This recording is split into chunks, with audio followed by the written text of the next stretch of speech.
శరదిందు వికాస మందహాసాం స్ఫురదిందీవర లోచనాభిరామా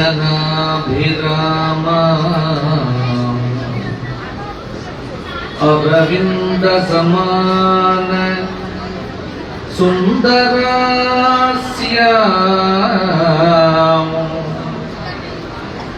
అరవిందాసన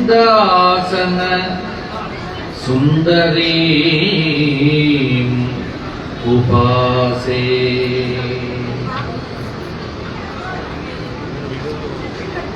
మాలాం కుంధీం చగమరుం శూలం శంఖం సుదర్శనం దధానం భక్తవరదం దత్తాత్రేయం నమామ్యహం.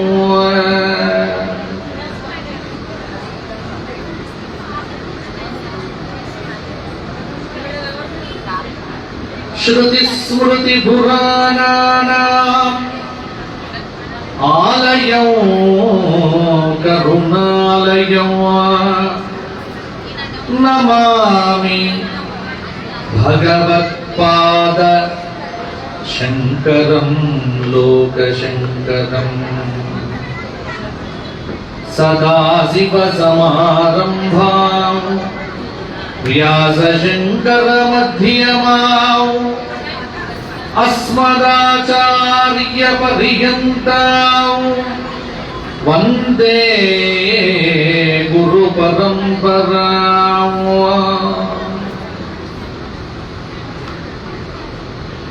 జయ జయ జగదంబ శివే జయ జయ కామాక్షి జయ జయాద్రిసుతే జయ జయ మహేశదయితే జయ జయ చిద్గగన కౌముదీ ధారే.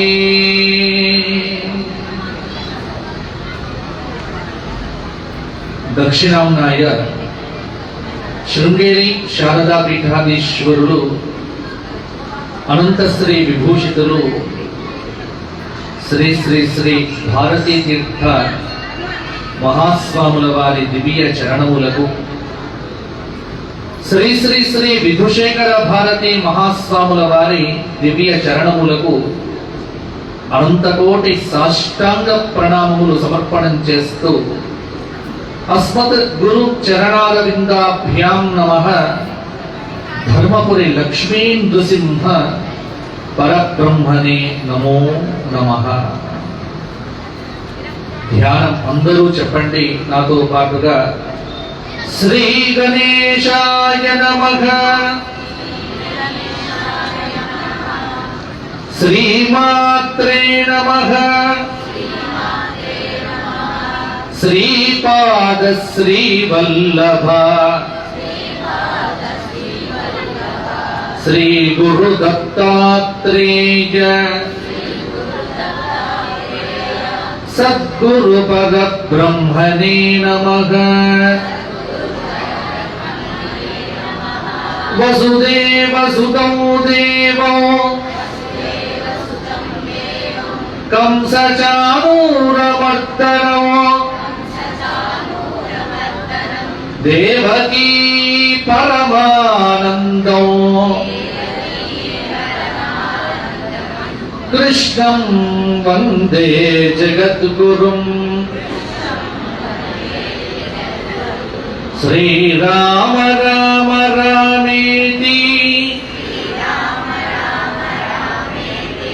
రమే రామే మనోరమే సహస్రనామ తత్తుల్యం రామనామ వరాననే. శ్రీ వెంకటేశ చరణో శరణో ప్రపత్తియే. విశ్వేశం మాధవం డుండ్రిం దండపాణించ భైరవం వందే కాశీం గుహాం గంగాం భవానీం మణికర్ణికాం. శ్రీవాసవీ దేవ్యై నమః.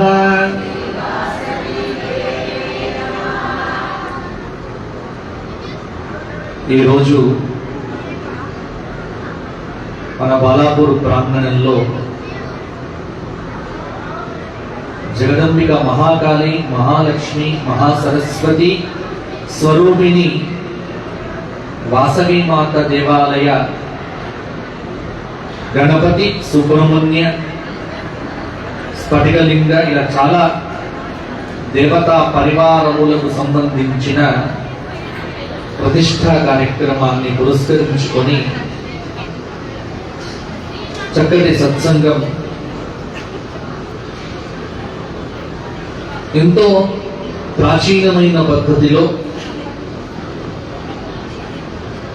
ఈ దేవాలయ నిర్మాణం జరిగింది. అసలు గుడి కట్టడంలో ఉన్న ఆంతర్యం మనకి ఇప్పుడు 26వ తేదీ అమ్మవారి యొక్క అవతార దినోత్సవం. వాసవి మాత ఈ ఆలయం యొక్క ప్రత్యేకత, అందులో మీరందరూ కూడా వాసవి మాత భక్తులు. నేను చాలా సందర్భాల్లో చెప్పేటువంటి మాట ఏమిటి అంటే, భారతదేశంలో ధర్మం ఇంకా నిలిచి ఉంది అంటే దానికి ప్రధానమైనటువంటి కారణం ఆర్య వైశ్యులు మాత్రమే. ధర్మ రక్షకులు అనే మాట ఆర్య వైశ్యులకు చెప్పాలి. సనాతన ధర్మంలో ఆర్య వైశ్యులే కనుక లేకపోతే ఈ దేవాలయాలు లేవు, దేవాలయ నిర్మాణాలు లేవు. సనాతన ధర్మాన్ని కాపాడటంలో ఆర్య వైశ్యుల యొక్క పాత్ర ఈనాటిది కాదు, 7వ శతాబ్దం నుంచే ప్రారంభం. 7వ శతాబ్దంలో కుసుమశ్రేష్ఠికి అవతరించినటువంటి తల్లి ఎవరు? వాసవి మాత. ఆవిడ ఆత్మార్పణ, ఆవిడ యొక్క త్యాగం, ఆవిడ యొక్క ధర్మ నిరతి మీ అందరినీ ఈ రోజున నిలబెట్టింది. గుర్తుపెట్టుకోండి. అందుకే వాసవి అమ్మవారి యొక్క ప్రేరణ ఎవరికి ఉండాలి అంటే, నేను అందరికీ ఆర్య వైశ్య పురుషులందరికీ చెబుతా, మీ ఇంట్లో మీ ఆడవాళ్ళను జాగ్రత్తగా చూసుకోండి. వాళ్ళ కంట్లో నీళ్ళు వచ్చాయి అంటే మీ జేబులకు చిల్లి తప్పకుండా పడ్డట్టే లెక్క. మీరు ఏం చేసినా, ఎక్కడ ఏం చేసినా వారు బాగుంటారు. అసలు ప్రపంచంలోనే స్త్రీకి ఇంత ప్రాధాన్యం ఇచ్చినటువంటి ధర్మం ఇంకొకటి లేదు లేదు లేదు, ఒక మన సనాతన ధర్మంలో మాత్రమే. అందుకే వేదం ఎలా మొదలుపెట్టింది? వేదం ఏం చెప్పింది? మాతృదేవో భవ, పితృదేవో భవ, ఆచార్య దేవో భవ, అతిథి దేవో భవ. ఇంత అద్భుతమైన విషయం. దీనిలో మొట్టమొదటి మాట ఏమిటి? మాతృదేవో భవ. ఈ మధ్యకాలంలో దాడులన్నీ కూడా ఎవరి మీద జరుగుతున్నాయంటే, 2 కమ్యూనిటీల మీద విపరీతమైన దాడి జరుగుతోంది. ఒకటి బ్రాహ్మణ వర్గాన్ని చీలుస్తూ మాట్లాడటం, రెండవది ఆర్య వైశ్యులను నిందిస్తూ మాట్లాడటం. ఇప్పుడు గుర్తుపెట్టుకోండి, మీరు అంటే చాలా జాగ్రత్తగా ఒక రకమైన విధమైనటువంటి కుట్ర జరుగుతోంది సనాతన ధర్మం మీద. సనాతన ధర్మానికి ఒక ముప్పు వచ్చింది. ఇప్పుడు ముప్పు వచ్చింది అంటే ఒకవైపున సనాతన ధర్మంలో ఉన్నటువంటి వ్యక్తుల మధ్య శైవ వైష్ణవ భేదములతో ఒకటైతే, మరల సనాతన ధర్మంలో ఉన్నటువంటి కులాల మధ్య చిచ్చు పెట్టేటువంటి మాటలు. ఒక ఆయన పుస్తకం రాశాడు వైశ్యుల మీద, ఇంకొక ఆయన ఇంకేదో మాట్లాడతాడు. కానీ ఈ రోజున గుర్తుంచుకోవాల్సింది ఏమిటి అంటే, ధర్మానికి మూల స్తంభం ధర్మం అనేటువంటిది ఈ రోజున భారతదేశంలో నిలబడ్డది అంటే దానికి అద్భుతమైనటువంటి త్యాగం చేసినటువంటి జాతి ఏదైనా ఉంది అంటే అది ఒకే ఒక్క జాతి, అది ఆర్య వైశ్యులకు చెందినటువంటిది మాత్రమే. ఆర్య వైశ్యులు చేసిన సేవ, ఆర్య వైశ్యులు చూపినటువంటి చొరవ ఇంకెవరు చూపించలేదు. అందుకే చరిత్ర పుటలు మీరు తిలకిస్తే ఆంగ్లేయుల యొక్క పరిపాలనలో మార్కో పోలో అనేటువంటి అతను ఒక ఆయన వచ్చి భారతదేశాన్ని మనం నాశనం చెయ్యాలి అంటే ఇద్దరిని నాశనం చెయ్యాలి అని రాశాడు. ఒకరు బ్రాహ్మణ జాతి. ఈ బ్రాహ్మణ జాతిని నిర్వీర్యం చేస్తే సనాతన ధర్మం భారతదేశంలో ఉండదు. అప్పుడు దాని మీద చర్చ మొదలైంది. మీరు చరిత్ర చాలా మందికి తెలియదు, ఎందుకంటే మనమంతా నిద్రపోతూ ఉన్నాం. ప్రపంచంలో నిద్రలో మునుగుతున్నటువంటి జాతి ఏది అంటే మన హిందూ ధర్మమే, హిందూ జాతి. మనకు పట్టదు మన ధర్మం గురించి, మన సంప్రదాయాల గురించి. అందుకే చెబుతున్నా, మీ అందరికి కూడా చెబుతున్నా, రీల్స్ లో బతకకండి, రియల్ లైఫ్ లో బతికే ప్రయత్నం చేయండి. ఫస్ట్ తెలుసుకోవలసింది. ఇప్పుడు ఇక్కడ ఆర్య వైశ్యుల అమ్మవారి యొక్క ప్రతిష్ట జరుగుతుంది, వెంటనే ఇన్స్టాకి ఎక్కేస్తుంది. దేవాలయంలో భక్తి తక్కువైపోయింది, ప్రదర్శన ఎక్కువైపోయింది. ప్రదర్శన అవసరమే, ఎందుకంటే కాదు అని చెప్పలేం. కానీ దేనికైనా ఒక గీత ఉంటుంది, ఒక హద్దు ఉంటుంది. ఆ హద్దు లోపలనే మనం ఉండాలి. అసలు ఆలోచన చేస్తే ఈ రోజున ప్రపంచమంతా చాలా భయంకరమైన పరిస్థితిలో ఉంది. ఒక పక్కన యుద్ధం, ఒక పక్కన ధరలు. ఇటువంటి 196 దేశాలు మొత్తం ప్రపంచంలో, ఆ 196 దేశాల్లో ఒకే ఒక్క హిందూ దేశం, ఒకే ఒక్క దేశం. గుర్తుపెట్టుకోండి, క్రైస్తవులకు చాలా దేశాలు ఉన్నాయి, ముస్లింలకు చాలా దేశాలు ఉన్నాయి, కానీ హిందువులకు మాత్రం ఒక్క దేశం ఏదీ లేదు. మిగిలి ఉన్నటువంటి ఏకైక దేశం మన భారతదేశం మాత్రమే. ఇది కూడా మీరు పోగొట్టుకున్నారు అంటే ఇక జీవితంలో మనం ఎక్కడా కూడా బతకలేం. మొత్తం 850 కోట్ల జనాభాలో మొదటి స్థానాన్ని క్రిస్టియన్లు ఆక్రమించారు, రెండవ స్థానాన్ని ముస్లింస్ ఆక్రమించారు, మూడవ స్థానంలో హిందూ ధర్మంలో ఉన్న వాళ్ళు ఉన్నారు.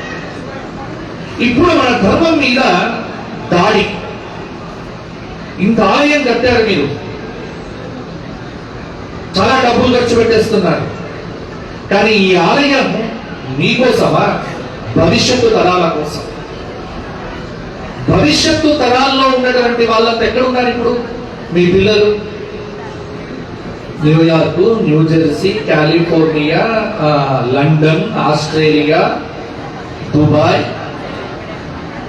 భారతదేశంలో కంటే విదేశాల్లో బాగుంది. నేను 3 రోజుల క్రితమే లండన్ నుంచి వచ్చాను. నేను అమెరికాకి వెళ్ళిన అక్కడ వాసవి వాళ్ళ ప్రోగ్రామ్స్ లో పాల్గొంటా. అక్కడ చాలా కన్వెన్షన్లు జరుగుతాయి, వాసవి కన్వెన్షన్. ప్రపంచంలో నేను అనుకుంటా అంటార్క్టికా ద్వీపానికి వెళ్ళినా అక్కడ ఒక ఆర్య వైశ్యుడు ఉంటాడు ఖచ్చితం. మీరు లేదు, ఎక్కడ లేదు. కానీ ఆర్య వైశ్యులు ఎక్కడ ఉన్నారో అక్కడ దేవాలయం ఉంటుంది. వీళ్ళు ఎక్కడ ఉన్నారో ఒక అద్భుతమైనటువంటి ధర్మం ఉంటుంది. అందుకే నేను గర్వపడతా, నేను ఆనందపడతా. ఇప్పటిదాకా మీరు దీన్ని తీసుకొచ్చారు. కానీ భవిష్యత్తు తరాలకు మనం ఎలా అప్పచెప్పాలి? మన ఆస్తిని అప్పచెప్తాం, మన ధర్మాన్ని అప్పచెప్పామా? మన వారసత్వాన్ని మనం ఇవ్వకూడదా? ఇతర ధర్మాలకు మన ధర్మానికి ఉన్నటువంటి తేడా ఒకటే. ఇతర మతాల్లో ఉన్నటువంటి వారు ఎంత చదువుకున్నా వాడు సమయానికి ప్రార్థన చేయాలి అంటే వాడు ఎయిర్పోర్ట్ లో ఉన్నా కూడా వాడు ప్రార్థన చేస్తాడు. మనం గుడికి వచ్చినా కూడా బొట్టు పెట్టుకోం. ఇది మన ధర్మంలో ఉన్న లోపం. ఇది మన దగ్గర ఉన్నాడు. ఎందుకంటే గుడి కట్టుకుంటున్నామంటే ఇంత గుడి రోడ్డు పక్కన ఉంది, కానీ ఈ గుడి ఒక ధార్మిక కేంద్రం కావాలి.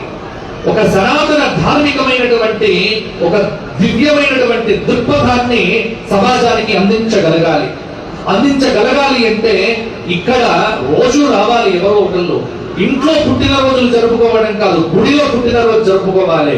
ఇంట్లో పెళ్లి రోజులు జరుపుకోవడం కాదు, మ్యారేజ్ డే వచ్చిందంటే స్వాగత గ్రాండ్ హోటల్కి వెళ్ళడం కాదు. మ్యారేజ్ డే వచ్చిందంటే మీరు బాలాపూర్ వాసవీదేవి యొక్క దేవాలయంలో మీ యొక్క మ్యారేజ్ డే జరుపుకోవాలి. ఇలా మీరు జరుపుకుంటే ఈ ఆలయం నిలబడు. అంతేగాని లేకపోతే ఎలా? అందుకే ఆలయం కట్టడం ఎంత ముఖ్యమో ఆలయాన్ని కాపాడుకోవడం కూడా అంతే ముఖ్యం.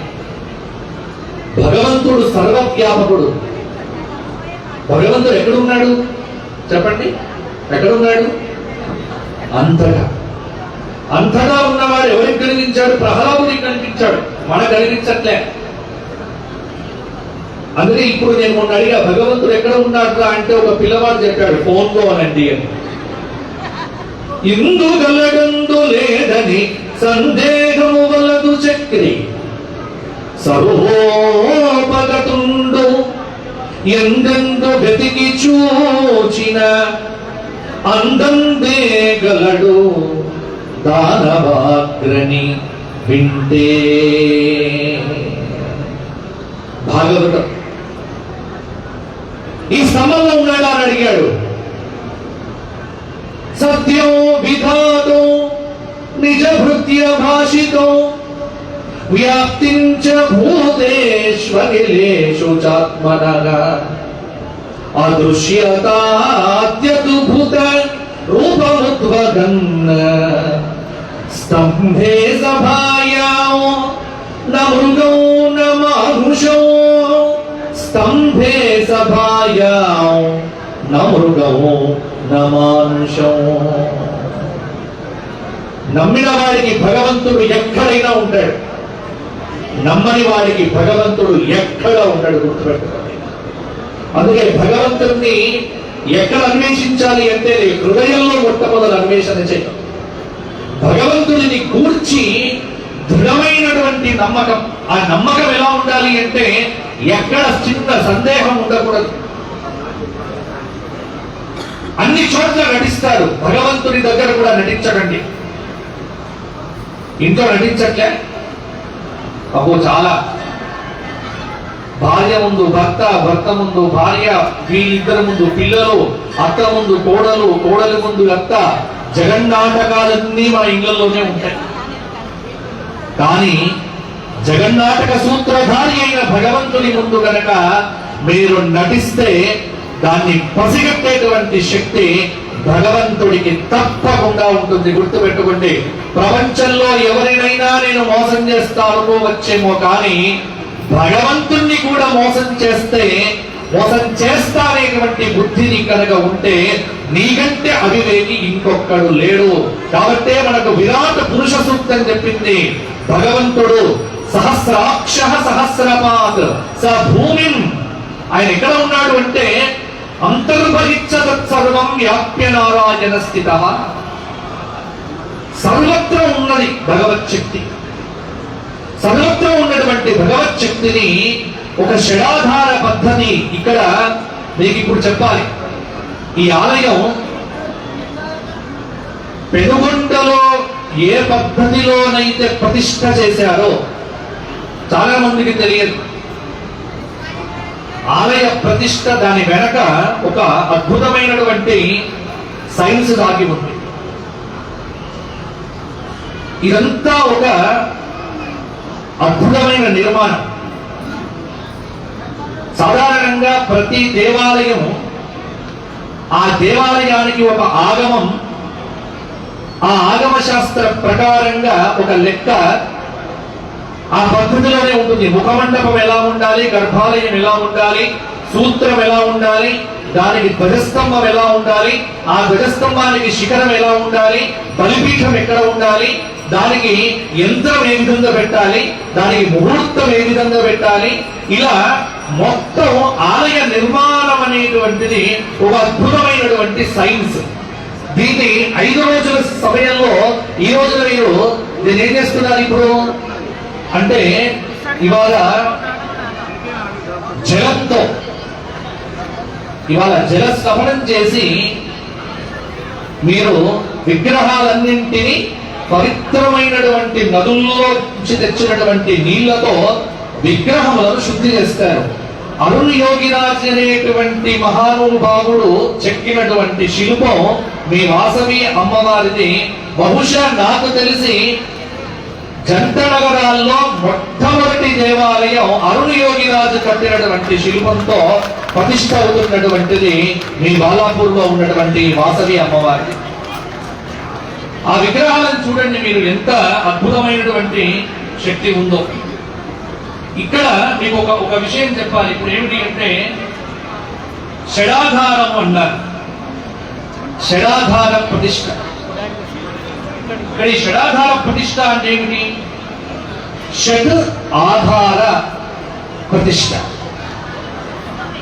6 రకముల పునాదులు ఉన్నాయి ఇక్కడ. ఏమిటి? ఒకటి భూ ఆధారం, భూమి. రెండవది కూర్మ ఆధారం, మూడవది అనంత ఆధారం, నాలుగవది పద్మ ఆధారం, ఐదవది యోగనాల ఆధారం, ఆరవది బ్రహ్మ ఆధారం. దీన్ని కలిపితే షడాధారం అంటారు.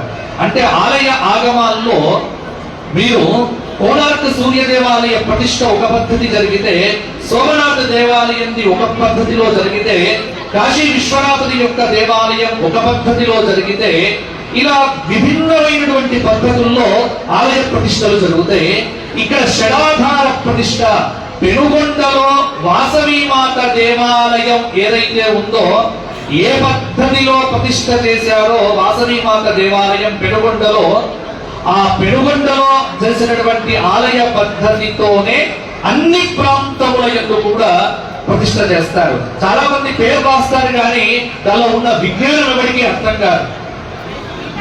షడాధారం అని అన్నారు కానీ ఏమిటి ఆధారం? 6 ఆధారాలు.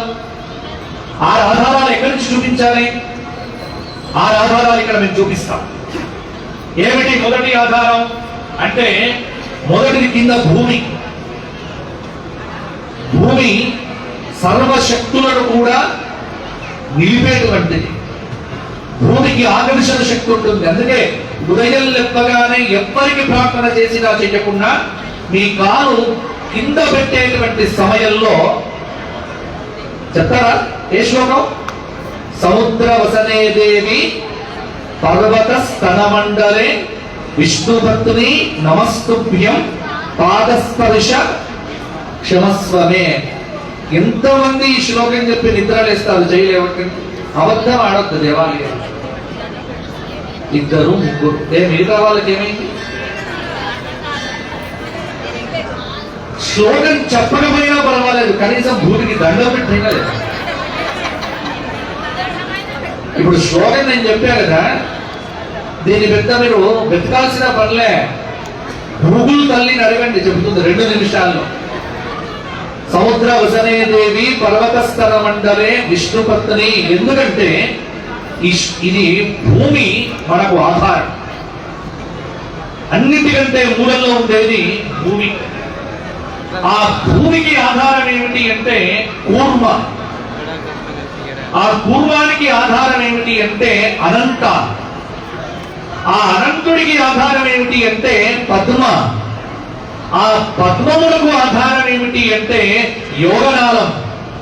ఆ యోగనాళానికి ఆధారం ఏమిటి అంటే బ్రహ్మ, ఆ బ్రహ్మకు ఆధారమైనటువంటిది విగ్రహం. గుర్తుపెట్టుకోండి. అంటే విగ్రహానికి భూమికి మధ్య ఇన్ని ఉన్నాయి. ఈ భూమిని మోస్తున్నది ఎవరు చెప్పండి? భూమిని మోస్తున్నది ఎవరు? అష్టదిగ్గజాలు. అష్టదిగ్గజాల కింద ఉన్నటువంటి వాడు ఎవరు? అనంతుడు. అనంతుడు ఉండేటువంటి లోకమే పాతాళ లోకం. అందుకే చీకటి ఉంటుంది. ఆ పాతాళ లోకంలో అనంతుడి యొక్క ఆ పడగల మీద ఈ సమస్తమైనటువంటి భూమండలం నిలబడి ఉందట. అందుకే ఇక్కడ కూర్మం, ఈ 6 ఆధారంగా విగ్రహాన్ని పెడితే దాన్ని షడాధార ప్రతిష్ఠ అని అంటారు. ఇది ఆలయ ఆగమానికి సంబంధించింది. ఎందుకంటే ప్రత్యేకంగా చాలా మంది నన్ను మీ పాంప్లెంట్ చూసి ప్రశ్న వేశారు. మీ పాంప్లెంట్ చూసి నన్ను ప్రశ్న, షడాధార ప్రతిష్ఠ అని రాశారు గురువు గారు, షడాధారం అంటే ఏమిటి మాకు వివరంగా చెప్పండి అని అడిగితే చాలా మందికి తెలియదు. 6 ఆధారాలతో నిర్మితమైనటువంటి ఒక ఆలయం. ఇక్కడ భూమి స్థిరత్వానికి ప్రతీక. తావేలుకున్న గొప్పతనం ఏమిటి చెప్పండి? ఎవరైనా చెప్పగలరా? తావేలుకు చాలా గొప్ప శక్తి ఉంటుంది. ఏమిటి? తావేలుకు ఆయుష్ ఎక్కువ. తావేలు కొన్ని వందల సంవత్సరాలు ఉండగల, తెలుసా మీకు? తావేలుకు దీర్ఘాయుష్యం, తావేలుకు సహనం ఎక్కువ. అందుకే కూర్మాసనం. ఎందుకు కూర్మాసనం? ఆ కూర్మాసనం మీద కూర్చుంటే ఆయుష్తో పాటు ఓపిక పెరగాలి. ప్రతి వాడికి పూజా గదిలోకి వెళ్ళగానే పోయేది ఓపిక. పూజా గదిలో ముళ్ళ మీద కూర్చున్నట్టే కూర్చుంటారు 5 నిమిషాలు 10 నిమిషాలు. ఆ పూజా గది మాత్రం చాలా అద్భుతంగా, ఎందుకంటే రీల్స్ లో చూపించాలి కదా, రీల్స్ లో ప్రదర్శన చేయాలి పూజా గది. పూజా గదిలో ఉన్న దేవత వరలక్ష్మి వ్రతం కంటే ఎక్కువ వరలక్ష్మి కలశాన్ని తయారు చేయడంలోనే ఉంది. కలశానికి 1 రోజు పడుతుంది తయారు చేయడం, పూజ 5 నిమిషాలు, దాని అప్లోడ్లు 2 రోజులు. లాభం ఏంటి? పూజా గది కూర్మాసనంలో మనం కూర్చుంటే సహనం పెరుగుతుంది. ఆసనం చాలా ముఖ్యం. యమ నియమ ఆసన ప్రాణాయామ ప్రత్యాహార ధారణ ధ్యాన సమాధి, ఇవి అష్టాంగములు అంటారు. ఈ 8తోనే ఉపాసన కలుగుతుంది. అందుకే ఈ 8 ఉన్నటువంటి వారినే జగద్గురువులు అంటారు. అందుకే యమ నియమాసన ప్రాణాయామ ప్రత్యాహార ధారణ ధ్యాన సమాధ్యష్టాంగ యోగ నిరత అని మనం శృంగేరి స్వామి వారికి చెప్పి నమస్కారం చేస్తాం. ఈ 8 ఉంటేనే స్వామి అవుతాడు. ఎవ్వరు పడితే వారు సన్యాసి కాదు. అష్టాంగ యోగం సిద్ధింపజేసుకున్నటువంటి మహనీయులనే జగద్గురువులు అనేటువంటి పదముతో పిలవడం జరుగుతుంది. కాబట్టి ఇక్కడ భూమి స్థిరత్వానికి, తాబేలనేటువంటిది సహనానికి, తరువాత ఈ షడాధారంలో 3వది ఏమిటి అంటే శేషుడు, అనంత దైవ శక్తి. శేషుడికి ఉన్నటువంటి వైభవం ఏమిటి అంటే అనంతమైనటువంటి దైవశక్తి. ఆ దైవశక్తిని కూడా మోసేటువంటి శక్తి ఆదిశేషుడికి ఉంది. అందుకే ఆదిశేషుడిని పెడతాను ఇక్కడ. తర్వాత కమలం. కమలం ఎక్కడ ఉంటుంది? ఎక్కడ ఉంటుంది కమలం? బురదలో ఉంటుంది. బురదలో ఉన్నప్పటికీ బురద అంటకుండగా ఉన్నటువంటిది కమలం. చాలా శక్తివంతంగా ఉంటుంది. అంటే మాయలో ఉండి కూడా మాయ మన మీద పడకుండా ఉండటానికి కమలం అనేటువంటిది ఇక్కడ ప్రతీకగా చూపిస్తోంది. దానికి యోగనాళం అన్నారు, అంటే దివ్య శక్తుల యొక్క ప్రవాహము అన్నారు. దానికి బ్రహ్మ సృష్టి యొక్క చైతన్యం దేవతల్లో నిలబడం. ఇక్కడ మీరు చూస్తే యంత్రం ఉంది. ఇప్పుడు ఈ విగ్రహాలన్నింటినీ జలాధివాసం, పుష్పాధివాసం, ధాన్యాధివాసం, ఇలా అధివాసములతో ఏమిటి అంటే ప్రకృతిలో ఉన్న శక్తులన్నీ కూడా సమీకరణ చేసి మంత్రశక్తితో జోడించి ఆ విగ్రహంలో ఉన్నటువంటి ఆ ఏదైతే గతంలో దెబ్బలు కొట్టి చెక్కబడి ఏదైతే ఉన్నదో దానిలో ఉన్నటువంటి ప్రాకృతికమైనటువంటి తత్వాన్ని తొలగింపజేసి దివ్య తత్వాన్ని ఆ విగ్రహానికి ఇవ్వటానికి ఈ ప్రతిష్టలో జలాధివాసం, సమస్తమైనటువంటి నదుల నీరుతో అక్కడ జలాధివాసం చేస్తారు. ఇక పుష్పములతో అధివాసం, ధాన్యముతో అధివాసం, శయ్యతో అధివాసం, ఇలా ఒకటేమిటి రెండేమిటి ఇవన్నీ చేసి వీటన్నింటి ద్వారా విగ్రహమును పునీతం చేసి ఆ విగ్రహాన్ని ఎక్కడ అంటే ఆ సుముహూర్తంలో ఒక రాగి రేకు మీద, లేదు బంగారు యంత్రం మీద, శక్తి ఉంటే బంగారు యంత్రం, లేకపోతే రాగి యంత్రం, లేకపోతే వెండి, ఆ యంత్రం పెట్టి ఆ యంత్రం మీద ఈ విగ్రహాన్ని పెట్టి ఆ విగ్రహానికి కింద ఈ చెప్పినటువంటి షట్ ఆధారాలు 6 ఆధారములతో అమ్మవారిని ఆవాహనం చేస్తారు. అప్పుడు అమ్మవారిలో ఇది సేమ్ చూడండి, మీరు ఇవాళ పిల్లలకు మీరు చెబితే ఇది ఒక సైంటిఫిక్ ప్రక్రియ. సెల్ ఫోన్ ఉంది, ఇది ఎలా మోగుతుంది, దీనిలో ఒక సిమ్ కార్డు వేయాలి. ఆ సిమ్ కార్డు వేయగానే మోగుతుందా, దాన్ని యాక్టివేట్ చేయాలి. దాన్ని యాక్టివేట్ ఎలా చేస్తారు, పలానా నెంబర్కు ఫోన్ చేసి దాన్ని యాక్టివేట్ చేస్తారు. అంటే యాక్టివేట్ చేయడానికి మీరు వాడుతున్నది ఏమిటి, శబ్ద తరంగాలు. ఇక్కడ వేదంలో ఉన్నటువంటి మంత్రపూరితమైన తరంగములతో రాగి రేకును చక్కగా శుద్ధి చేసి రాగి రేకుకు శక్తి ఇచ్చి ఈ రాగి రేకు ద్వారా ఆ విగ్రహానికి శక్తినిచ్చి ఆ విగ్రహం నుంచి వచ్చేటువంటి శక్తి గర్భాలయంలో ఉన్నటువంటి గోపురం పైన ఉన్నటువంటి ఆ శిఖరానికి చేరితే, అందుకే శ్రీశైల శిఖరం దృష్ట్యా ప్రతి దేవాలయంలో కూడా శిఖరాన్ని చూడగానే దండం పెడతాం. ఎందుకంటే శిఖరం నుండి దైవశక్తి యొక్క తరంగములన్నీ ఇక్కడ బయటికి వస్తూ ఉంటాయి. కాబట్టి దేవాలయ నిర్మాణం అనేటువంటిది ఒక అద్భుతమైనటువంటి ప్రక్రియ. ఇటువంటి ప్రక్రియ ఎక్కడ మీకు ప్రాచీనంగా ఏ సంస్కృతిలో కనిపించదు. ఇప్పుడు మీరు దేవాలయములు చూడటం కాదు, కోణార్క్ సూర్య దేవాలయాన్ని ఎంతమంది చూశారు చెప్పండి? ఇంతే, మిగతా వాళ్ళు చూడలే. గోవా ఎంతమంది వెళ్ళారంటే మొత్తం మంది చేయలేమండి. కోణార్క్ సూర్య దేవాలయం గురించి తెలియదు. సోమనాథ దేవాలయం ఎంతమంది చూశారు? చూశారు. సోమనాథ దేవాలయం చూశారు కానీ దాని చరిత్ర తెలిసిన వాళ్ళు ఎంతమంది? మాకు చరిత్రలు వద్దు, దేవాలయంకు పోవాలి, సెల్ఫీ దిగాలి, కావాలి, అంతేనా? దేవాలయంకు వెళ్ళినప్పుడు గుర్తుపెట్టుకోండి, దేవాలయంకు వెళ్ళడం మాత్రమే కాదు, ప్రాచీనమైన దేవాలయాలను దగ్గర ఉండి దర్శించండి. ఒక్కొక్క దేవాలయం వెనక ఒక అద్భుతమైన చరిత్ర ఉంది. భారతీయ సనాతన ధర్మానికి ప్రతీకలు ఈ దేవాలయ నిర్మాణాలను గుర్తించుకోండి. ఒక కోణార్క్ సూర్య దేవాలయ చరిత్రను మీరు చూస్తే కనుక 1200 మంది శిల్పులు 12 సంవత్సరాలు రోజు 12 గంటల పాటు కష్టపడితే కట్టబడినటువంటి దేవాలయమే కోణార్క్ సూర్య దేవాలయం. 1200 ఎకరాల్లో కట్టినటువంటి దేవాలయం. అది మామూలు దేవాలయం కాదు, అది ద్వాదశాదిత్య స్వరూపమైనటువంటి సూర్యుడి యొక్క దేవాలయం. ఆనాటి కాలంలో సూర్య విగ్రహం ఎలా ఉండేది అంటే కింద పైన ఆచ్ఛాదన లేకుండా విగ్రహం అనేటువంటిది ఇక్కడ మనం శనాకారంలో ప్రతిష్ఠ చేస్తున్నాం కదా, అక్కడ ప్రతిష్ఠ లేదు. అలా విగ్రహాన్ని గాలిలో పెట్టారు. గాలిలో నిలబడ్డది విగ్రహం తెలుసా, గాలిలో నిలబడి ఉంది. మొత్తం భారతదేశంలో టెక్నాలజీకి ప్రతీక సోమనాథ దేవాలయం అయితే రెండవది కోణార్క్ సూర్య దేవాలయం.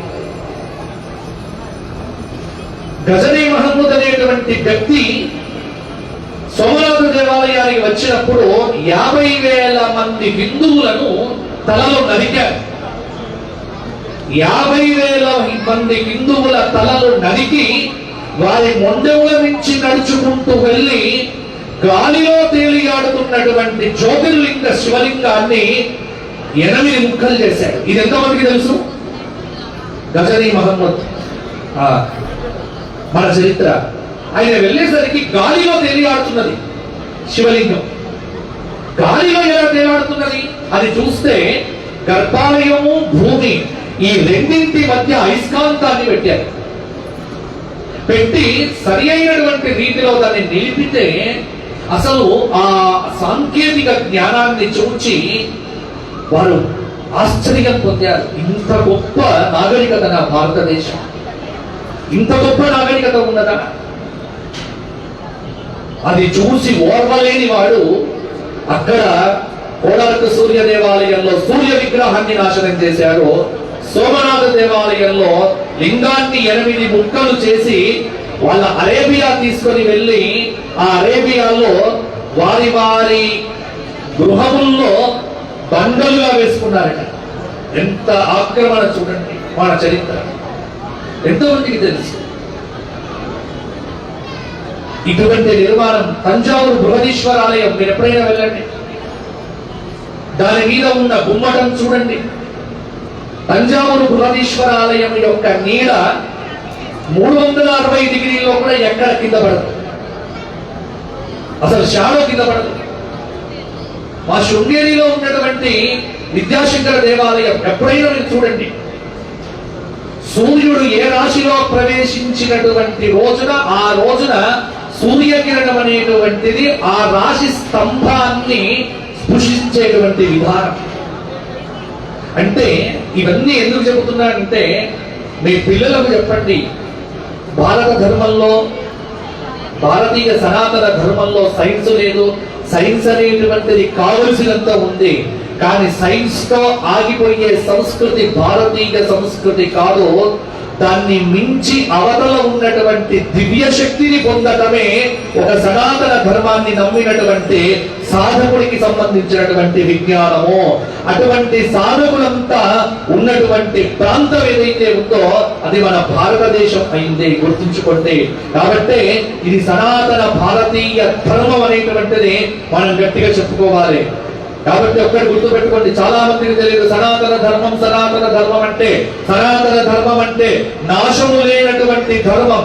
సనాతన ధర్మం అంటే శాశ్వతమైనటువంటి ధర్మం. సనాతన ధర్మం అంటే ఎన్నిసార్లు పడగొట్టినా అన్నిసార్లు లేచి నిలబడగలిగేటువంటి ధర్మము. సనాతన ధర్మం అంటే ఎన్ని వేల సంవత్సరాలు పోయినప్పటికీ కూడా శాశ్వతంగా ఉండి ఒక ప్రపంచంలో ఉన్నటువంటి వారందరికీ మార్గదర్శనం చేసేటువంటి ధర్మము. సనాతన ధర్మం అంటే 84 లక్షల జీవరాశుల యొక్క మేలును కోరుకునేటువంటి ధర్మమే సనాతన ధర్మము.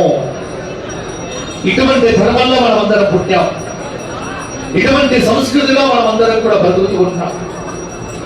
కాబట్టి ఈ సంస్కృతిని, ఈ సంప్రదాయాన్ని వచ్చే తరానికి ఇవ్వవలసిన బాధ్యత అది మన మీద ఉంది.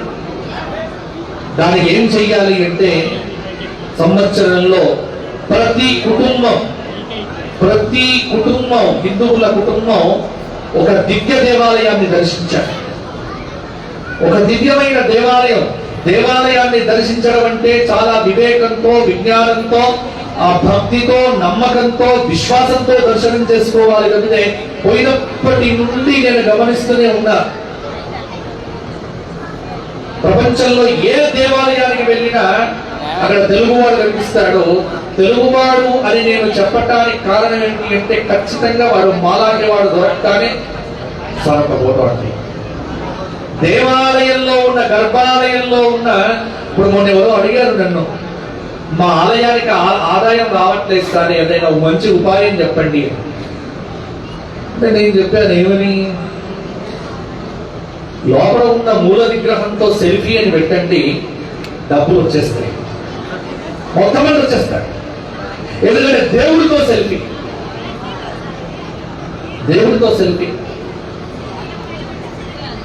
ఇది కాదు ఎప్పటికీ. ఇది లౌకికమైన అంశం, దీన్ని మించి ఆలోచన చేయండి. ఇక్కడ ఆగిపోకండి. ఇక్కడ ఆగిపోకండి. ఇక్కడే ఆగిపోతే మన ధర్మానికి ఇంకా భవిష్యత్తు లేదు. శాశ్వతమైనటువంటి మన ధర్మానికి పునాదిగా మీరందరూ నిలబడాలి. ఈ దేవాలయ నిర్మాణం ఎంతో కష్టం మీద, ఎంతో శక్తితో, ఎంతో భక్తితో మీరందరూ కలిపి చేసుకుంటున్నారు. దేవాలయం ఇంత అద్భుతంగా ప్రతిష్టాపన మహోత్సవాన్ని జరుపుకుంటున్నారు. కానీ ఇదే శ్రద్ధ ప్రతి రోజు కూడా మీ ఇంటి మీద ఎంత శ్రద్ధ మీరు పెడతారో, మీరు కట్టుకున్న దేవాలయం మీద అంత శ్రద్ధ పెట్టగలిగితే దేవాలయానికి శాశ్వతత్వం వస్తుంది. దేవాలయం అనేటువంటిది నిలబడుతుంది.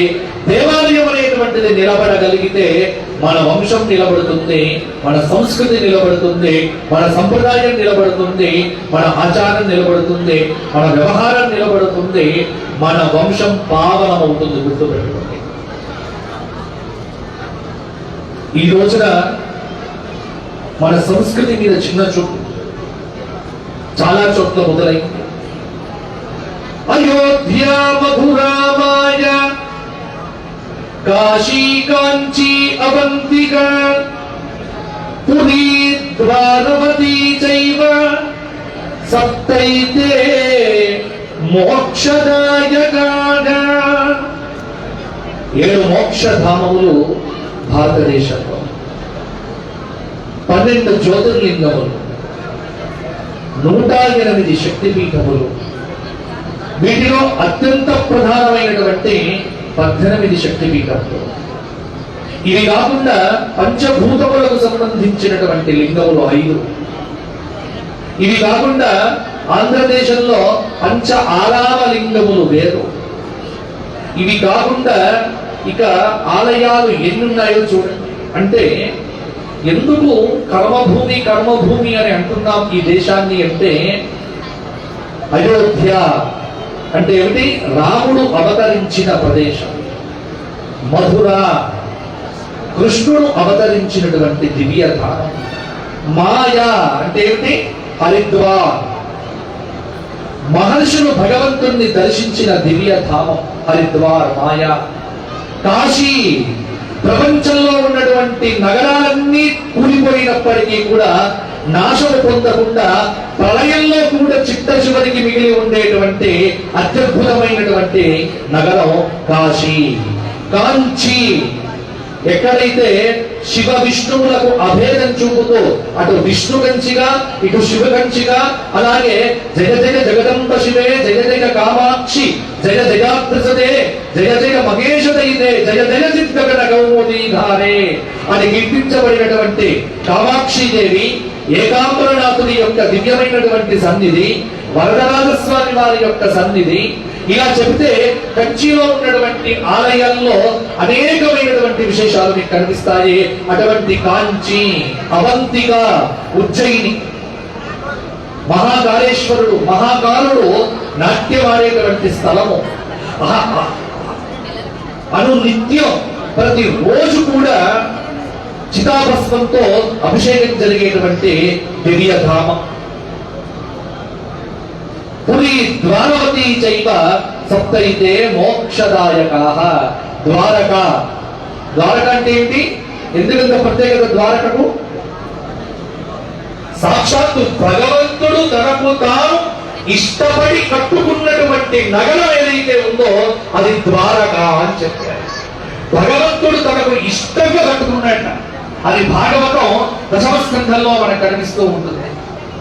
ద్వారకా నగరం ఈ రోజుకు ఉంది. అరేబియా మహాసముద్రంలో మునిగి ఉంది.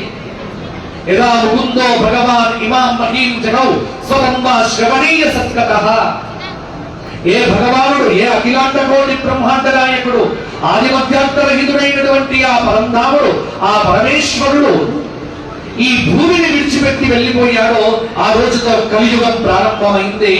ఆ కలియుగం ప్రారంభం కావటానికంటే కొన్ని రోజుల ముందే ఈ ద్వారకా పట్టణం అనేటువంటిది సముద్రంలో మునిగిపోయింది. అది భాగవత పురాణం చెప్పినప్పుడు ఎవరు విశ్వసించలేదు. కానీ తర్వాత సర్వే ఆఫ్ ఇండియా అలాగే ఆర్కియాలజీ డిపార్ట్మెంట్ వాళ్ళందరూ కూడా తవ్వకాలు జరిపితే సముద్ర గర్భంలో ఉన్నటువంటి దివ్య ధామమైనటువంటి మోక్షధామమైనటువంటి ఆ ద్వారకా పట్టణం బయటపడ్డది. ఇవాళకి మీరు ద్వారకను కూడా అక్కడ చూడవచ్చు. ఎందుకు ఇవన్నీ చెబుతున్నా అంటే మనది అబద్ధమైనటువంటి చరిత్ర కాదు, మనది కల్పితమైనటువంటి వ్రాయబడినటువంటి చరిత్ర కాదు, ఇది సాకారమైనటువంటి చరిత్ర, ఇది ప్రత్యక్షమైనటువంటి చరిత్ర, ఇది భగవంతుడు దిగివచ్చి నడయాడినటువంటి దివ్య చరిత్ర, భారతదేశ చరిత్ర. ఇటువంటి భారతదేశ వైభవాన్ని పాడు చేయటానికి చాలా మంది ప్రయత్నాలు చేశారు. కానీ అలా ప్రయత్నాలు చేస్తూ చేస్తూ చేస్తూ ఈ రోజున అంటే ఈ రోజు 2026 వరకు మనకు వచ్చాం. ఇవాళకి జరుగుతూనే ఉన్నది మన మీద దాడి. మీకందరికీ తెలిసే ఉంటుంది, ఒక దేవాలయం కట్టేటప్పుడు మీరు అధికారికంగా కూడా ఎన్ని కష్టాలు పడ్డారు. ఎందుకంటే హిందూ దేవాలయం కడుతున్నాము అంటే దానికి ఎన్ని కష్టాలు పడాలి. కానీ కష్టాన్ని ఇష్టపడి భగవంతుడి మీద భారం వేసి భగవంతుడి యొక్క అస్తిత్వాన్ని నిలపటం కోసం అహరహము పాటుపడేటువంటి భారతీయుడు తాము అతి విశ్వాసంతో కట్టుకునేటువంటి దివ్య ధామమే దేవాలయము అన్నారు. అందుకే దేవాలయాలు అనేటువంటివి ధార్మిక కేంద్రాలుగా భారతదేశంలోనే పరిడవిల్లుతూ ఉన్నాయి. ఆ దేవాలయానికి శక్తి కావాలి అంటే నిరంతరం అర్చన జరగాలి. ఈ 5 రోజులు మీరు అర్చన చేయించేసేసి 6వ రోజు నుంచి అర్చన లేదనుకోండి, లాభం లే. అమ్మవారిని షడాధార ప్రతిష్టలో ఆ పెనుగొండ వాసవి మాత, అసలు వాసవి మాత గురించి మొత్తం చరిత్ర మీకు ఎంతమందికి తెలుసు? వాసవి మాత ఎందుకు త్యాగం చేసింది? కుసుమశ్రేష్ఠి దంపతులకు పుట్టినటువంటి ఆవిడ 7వ శతాబ్దంలో సుమారు 1400 సంవత్సరముల క్రితము ఆత్మార్పణ ఎందుకు చేసుకున్నది? ఆవిడ మనకు నేర్పిన పాఠం ఏమిటి? ఆవిడ చూపినటువంటి ధర్మం ఏమిటి? ఆవిడ నడయాడినటువంటి మార్గం ఏమిటి అంటే గుర్తుపెట్టుకోండి, ప్రపంచ స్త్రీలకు ఒక మార్గాన్ని చూపించినటువంటి తల్లి మాతా వాసవి కన్యకా పరమేశ్వరి మాత. ఎంత శక్తివంతమైనటువంటి దేవత అంటే అంత శక్తి. ఎందుకంటే ధర్మాన్ని నిలబెట్టడం కోసం శరీరాన్ని కూడా త్యాగం చేసి, ఇక్కడ వేదంలో చెప్పబడినటువంటి నకర్మణ ప్రజయా ధనేన త్యాగేనైకేన అమృతత్వమానశుభో, త్యాగము అనేటువంటి దానికి పరాకాష్ఠ అమ్మవారు. ఆత్మాభిమానానికి నిదర్శనం వాసవి మాత. అందుకే నేనేమంటా అంటే, ఒక ఆయన ఆర్య వైశ్యులను తిడుతూ ఉంటే నేను ఒక మాట గట్టిగా చెప్పా. ఏమని అంటే, ప్రపంచంలో ఆత్మవిశ్వాసము, ఆత్మ నిర్భరము, ఆత్మగౌరవం కలిగినటువంటి వ్యక్తులు ఎవరు అంటే వాళ్ళందరూ ఆర్య వైశ్యులు మాత్రమే. కారణం ఏమిటి అంటే వారి యొక్క దేవత యొక్క శక్తి. వాసవి మాత పుత్రుడు అంటే అర్థం ఏమిటి చెప్పండి? వాసవి మాత పుత్రుడు ఎలా ఉండాలి? ఆత్మాభిమాన సంపన్నులుగా, ఆత్మాభిమానాన్ని సంపాదించుకొని ఉండాలి. ఎవ్వరి దగ్గర తలవంచని స్థితిలో ఉండాలి. దేనికి తలవంచని స్థితిలో? ధర్మంగా తలవంచని స్థితిలో. ఎందుకంటే మా తల్లి మాకు చూపించింది మార్గం. ఆవిడను పూజించడం అంటే మన ఆత్మగౌరవాన్ని నిలబెట్టుకోవడం, ఆత్మ నిబ్బరంగా ఉండటం. కాబట్టి అమ్మవారి యొక్క జీవిత చరిత్ర నేను చదివితే ఒక్కోసారి కన్నీళ్ళు వస్తాయి. ఏమిటి అంటే ఆవిడ త్యాగం చేసింది, దేహాన్ని త్యాగం చేసింది. ఆ దేహ త్యాగం అనేటువంటిది ఇవాళ 108 ఆర్య వైశ్య గోత్రములన్నింటినీ కూడా ఉద్ధరించి భారతదేశ ధర్మ పునాదిలో ప్రధానమైనటువంటి పాత్రను నిలపగలిగినటువంటి శక్తి ఈ ఆర్య వైశ్యులకు ఇచ్చినటువంటి తల్లి వాసవి కన్యకా పరమేశ్వరి. అందుకే ఆవిడ కులదేవత అన్నారు. కులదేవత అని పూజించడం కాదు, కులదేవతలో ఉన్న గుణములను మనం పట్టుకోవాలి. ఆవిడలో ఉన్న గుణములు ఏమిటి? త్యాగం ఒకటి. రెండవది ధర్మం కోసం ఎవ్వరికీ నేను లొంగేది లేదు. ఆ రాజు ఇష్టపడ్డాడు ఈవిడ, కానీ వెళ్ళిందా? వెళ్ళలేదు.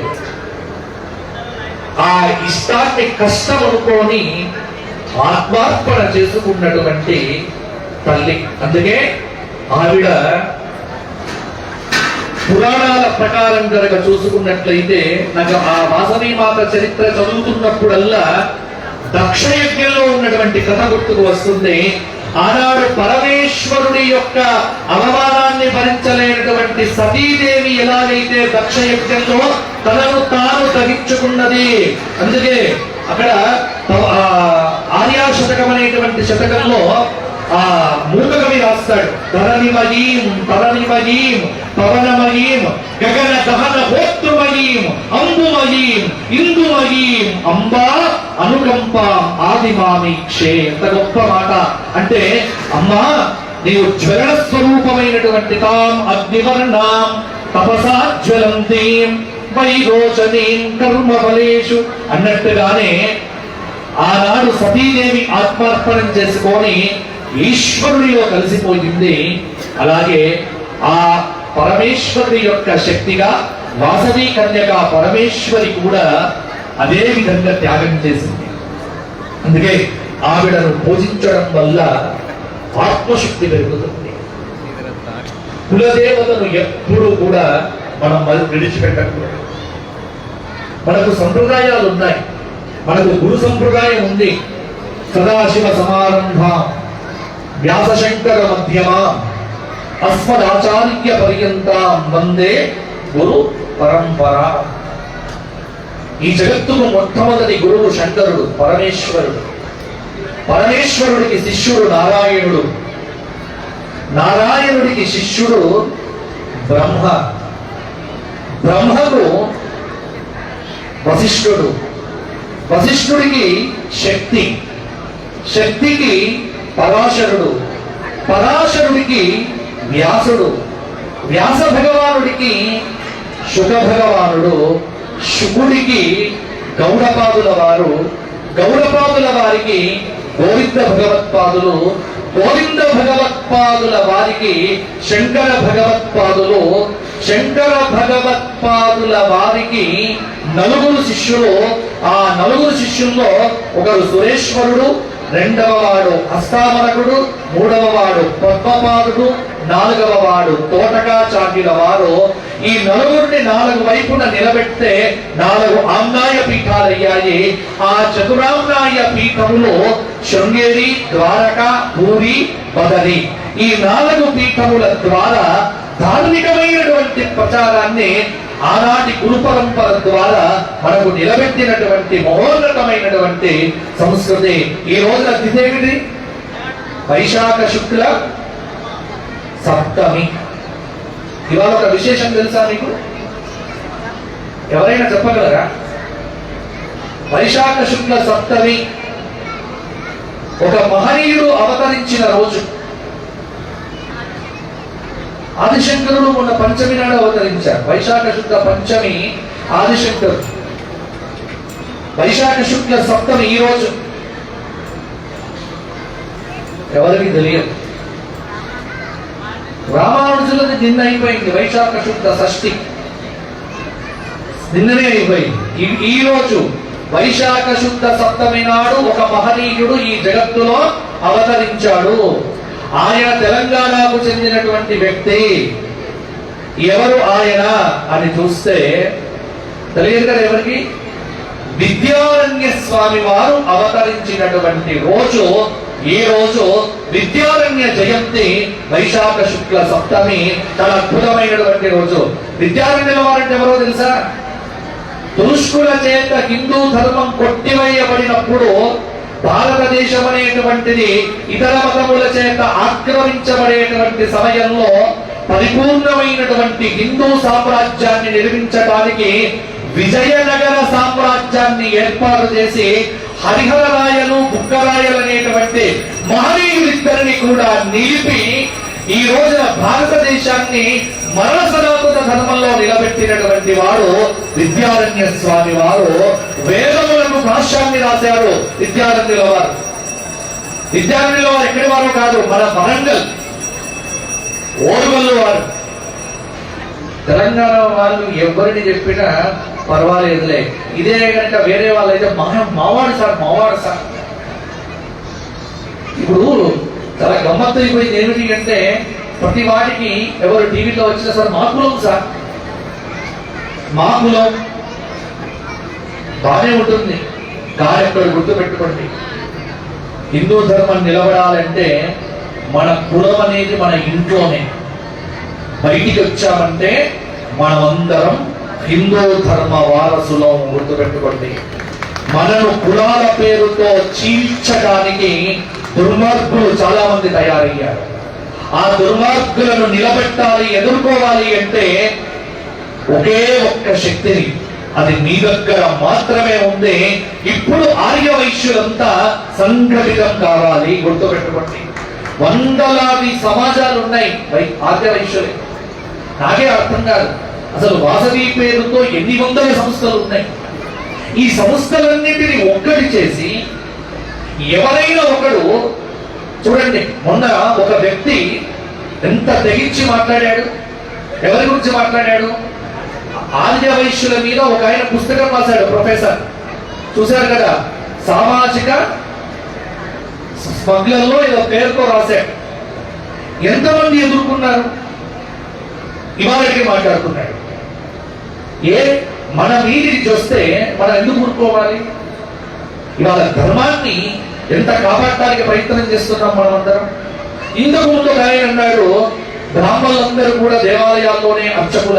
అసలు అతనికి తెలియని అంశం ఏమిటి అంటే, ఎంత బ్లండర్ మిస్టేక్ అంటే, అతను హిందూ దేవాదాయ ధర్మాదాయ శాఖకు వెళ్ళి ఒక్కసారి లిస్టు తీసుకొని దేవాలయంలో ఉన్న అర్చకుల లిస్టు చూస్తే 70% మంది అర్చకులు బీసీలు, ఎస్సీలు వీళ్ళే ఉన్నారు. 30% మంది మాత్రమే బ్రాహ్మణులు ఉన్నారు. మొత్తం 30% ఉండేటువంటి బ్రాహ్మణుల మీద 70% అనుభవిస్తున్నటువంటి వీళ్ళు ఇవాళ కామెంట్ చేశాడే, ఈనాటికి తప్పదొప్పుకోలేదు. ఇది ఎంతమందికి తెలుసు? ఎవరికి తెలియదు. నిజం అనుకుంటారు ఆయన చెప్పగానే. సామాజిక స్మగ్లర్ని ఎలా అంటాడు? మిమ్మల్ని అనకూడదు. కారణం ఏమిటి అంటే, ఇవాళ ధర్మం నిలబడ్డది. ఇవాళ అయోధ్యలో రామాలయమైనా, బాలాపూర్లో దేవాలయమైనా, ఇంకో ప్రాంతంలో అన్నదాన సత్రమైనా, దానిలో ఉండే 80% పెట్టుబడి అది ఆర్య వైశ్యులదే అయి ఉంటుంది. ఇంకెవరి గుర్తుపెట్టుకోండి. త్యాగము చెయ్యాలి, డబ్బు పెట్టాలి అంటే అది మీకు మాత్రమే సాధ్యం. అటువంటి సమయంలో మీరందరూ సంఘటితం కావాలి. ఇటువంటి దేవాలయాల నిర్మాణాల ద్వారా మన సంస్కృతిని భావితరాలకు పంచాలి. మీరందరూ ఎలాగో మతం మారరు, కానీ మీ పిల్లలు మాత్రం మారవచ్చు. మీ పిల్లలకు ఇంటికి వెళ్ళగానే అమెరికాలోనో ఆస్ట్రేలియాలోనో ఎక్కడో ఉన్నటువంటి పిల్లలందరికీ వాళ్ళందరూ చూడండి, రోజు ఫేస్ టైంలో హాయ్ బాయ్ హాయ్ అని మాట్లాడటం కాదు. వాళ్ళకి చెప్పండి, వాళ్ళను తీసుకురండి, వాళ్ళకు 108 గోత్రములు ఏమిటో చెప్పండి. అసలు వాసవి మాత ఎందుకు ఆత్మార్పణ చేసుకున్నదో మీకు తెలియకపోతే ఎలా? మీకు తెలియాలి. మీ పూర్వీకుల చరిత్ర మీకు తెలియాలి. మీ గోత్రం మీకు తెలవాలి. మీ గోత్రమునందున్న ఋషులెవరో మీకు తెలియాలి. అది అందుకే ఇక్కడ రాసి పెట్టండి, ఒక వృక్షం పెట్టండి. ప్రతి రోజు కూడా మన చరిత్రను అనుసంధానం చేసేటువంటి, అందుకే పురోహితులకు వీళ్ళకు ఒక ట్రైనింగ్ ఇవ్వాలి. ఎందుకంటే మన చరిత్ర వరకు తెలియట్లేదు, అది తెలుసుకునే ప్రయత్నం చేస్తారు అని. ముఖ్యంగా బాలాపూర్లో అతి తక్కువ సమయంలోనే అద్భుతమైనటువంటి దేవాలయాన్ని నిర్మించడం అది మీకు మాత్రమే చెల్లింది. ఎందుకంటే నాకు ఈ ప్రోగ్రాం గురించి మా రవికుమార్ దూరదర్శన్లో వారు పనిచేస్తూ ఉన్నారు. అతను ఎన్నో రోజుల క్రితమే, చాలా రోజుల క్రితము మీరు రావాలి రావాలి రావాలి అని పట్టుబట్టారు. నిజానికి ఈ ఇవాళ ఇచ్చినటువంటి డేటు కొన్ని నెలల క్రితమే వారు తీసుకున్నారు. తీసుకొని ఖచ్చితంగా రావాలి అని పట్టుబట్టారు. అందుకోసమే ఈ రోజు రావడం జరిగింది. అయితే ఈ రోజు రావడం, ఈ రోజు కార్యక్రమం ఆరంభం. మీకు ఒక గొప్ప విశేషం ఏంటంటే ఇక్కడ ఆల్రెడీ ఒక శక్తి ఉంది. జయ హనుమాన జ్ఞాన గుణ సాగర జయ కపీశతి కులోక భుజాగర రామదూత అతులిత బలధామ అంజని పుత్ర పవన సుతనామ. మహాశక్తివంతుడైనటువంటి ఆంజనేయ స్వామి ఇక్కడ ఉండనే ఉన్నాడు. ఆ ఆంజనేయ స్వామి వారికి అద్భుతంగా ఇక్కడ ఈ అమ్మవారి యొక్క దేవాలయంలో గణపతి, స్ఫటికలింగ సహిత సరస్వతి ధ్వజస్తంభ ఇన్నిటిని ప్రతిష్ఠ చేస్తూ ఒక 5 రోజుల కార్యక్రమంలో, ఇంతకు ముందు నేను చెప్పాను కదా, ఇక్కడ షడాధార ప్రతిష్ఠ అంటే మీ అందరికీ తెలిసింది కదా ఇప్పుడు షడాధార ప్రతిష్ఠ అంటే ఏమిటో. కాబట్టి షడాధారం అనేటువంటి దానికి మీకు క్లారిఫికేషన్ రావాలి. ఈ ప్రతిష్ఠ ఎలా చేస్తున్నారు అంటే దాని కింద ఉన్న 6 శక్తులు, ఆ 6 శక్తుల ద్వారా వాసవి మాత యొక్క విగ్రహం నుండి ఒక అద్భుతమైనటువంటి శక్తి వస్తుంది. కాబట్టి ఇటువంటి కార్యక్రమానికి మా శ్రీనివాస్ గుప్తా గారు, అలాగే రామచంద్రమూర్తి గుప్తా అధ్యక్షులు, సురేష్ గుప్తా ప్రధాన కార్యదర్శి, వెంకటేశ్వర్లు గుప్తా గారు, వీళ్ళందరూ కూరుకొని, ఇంకా వీళ్ళు 4 పేర్లే కాదు, చాలా మంది పేర్లు చెప్పవలసి ఉన్నాయి. కానీ ఈ 4 మీకు ప్రతినిధులుగా ఈ దివ్యమైన ఆలయాన్ని ప్రతిష్టాపన చేస్తున్న సందర్భంలో మీకు శుభాకాంక్షలు తెలియజేస్తూ, ఈ ఆలయానికి సంబంధించిన ఏదైనా మీకు ధార్మికమైనటువంటి ఒక సలహా కానీ సూచన కానీ, ఇది సనాతన ధర్మ ప్రచార కేంద్రం చేయండి. ఇది సనాతన ధర్మం కోసం ప్రచారం చేసేటువంటి ఒక కేంద్రంగా మార్చింది. ఈ కేంద్రంగా అద్భుతమైనటువంటి ధార్మిక ప్రచారం జరగాలి. అది జరగటానికి కావలసినటువంటి సహాయం నేను ఎప్పుడు కూడా మీకు చేస్తా. ఎందుకంటే మీతో పాటు నేను ఉండి మీకు ఈ దీనిలో ఏదైనా సలహాలు కానీ సూచనలు కానీ ఇవ్వవలసి వస్తే నేను మీకు అందుబాటులో ఉంటా. ఎందుకంటే నేను ఇక్కడికి 25 నిమిషాల దూరంలోనే ఉంటా. ఇది మాకు చాలా దగ్గరగా ఉన్నటువంటి ప్రాంతం. అందుకే మా రవికుమార్ చెప్పగానే తప్పకుండా వస్తా అని చెప్పడంలో ఉన్న తాత్పర్యం అదే. చక్కగా పూజ, దేవాలయ నిర్మాణం సంప్రదాయబద్ధంగా చేసుకోండి. ఆచారానికి ప్రాధాన్యత ఇవ్వండి. మీ కులాచారానికి ఇంకా ప్రాధాన్యత ఇవ్వండి. భావితరాలకు వాసవి మాత గురించి చెప్పే ప్రయత్నం చెయ్యండి అని చెబుతూ, ఎందుకంటే దాదాపు నా ప్రవచనం కోసం అక్కడ కార్యక్రమం జరుగుతూ ఉంది ఈ రోజున. ఎందుకంటే అనేక నదుల నుంచి తెచ్చినటువంటి జలములతో ఈ రోజున చక్కగా చేస్తున్నారు. ఇప్పుడు గుర్తు వచ్చింది జానయ్య అని. ప్రవచనం పూర్తనైపోయింది కావచ్చు. అయితే ఆ కార్యక్రమంలో మీరందరూ కూడా పాల్గొనండి. మీ అందరికీ కూడా ఆశీర్వచనం ఇస్తూ మరలా ఎప్పుడైనా ఒక మంచి కార్యక్రమంతో మనం ఇక్కడ కలుసుకునే ప్రయత్నం చేద్దాం. అందరూ కూడా చెప్పండి, శ్రీరామ్ జయ రామ్ జయ జయ రామ్, శ్రీరామ్ జయ రామ్ జయ జయ రామ్, శ్రీరామ్ జయ రామ్ జయ జయ రామ్. నమః పార్వతీ పదగే. ఏడుమండలవాడ వెంకటరమణ అవధూత చింతనౌ శ్రీ గురుదేవ దత్త శృంగేరి జగద్గురు మహారాజ్ కి జై, వాసవి మాత కి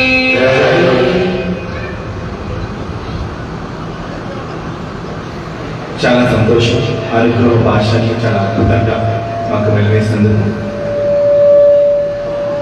పదాలు పదార్థమైనవి, పదార్థం యథార్థమైనవి, యథార్థం పరమార్థమైనవి, పరమార్థానికి ఆకేషమైనవి. గురువు గారి ప్రవచనం దైవానికి లొకేషన్ ఇచ్చింది. గూగుల్ లొకేషన్ ఇచ్చినప్పుడు గురువు ఇచ్చే లొకేషన్ ఇంకెంత కరెక్ట్గా ఉంటుందో కదా. ధన్యవాదాలు గురువు గారు. అలాంటి మాటలతో అంతర్యం గురించి చెప్పారు డాక్టర్ కాంచంపల్లి సంతోష్ కుమార్ శాస్త్రి గారి అనుగ్రహ భాషణ అద్భుతం. నా మనసు ఉప్పొంగిన వేళ మరి మీ అందరి మనసులు పొలికించాయి కాబట్టి చప్పట్ల సన్నాయాలు మధురంగా మోగిస్తే కాదు.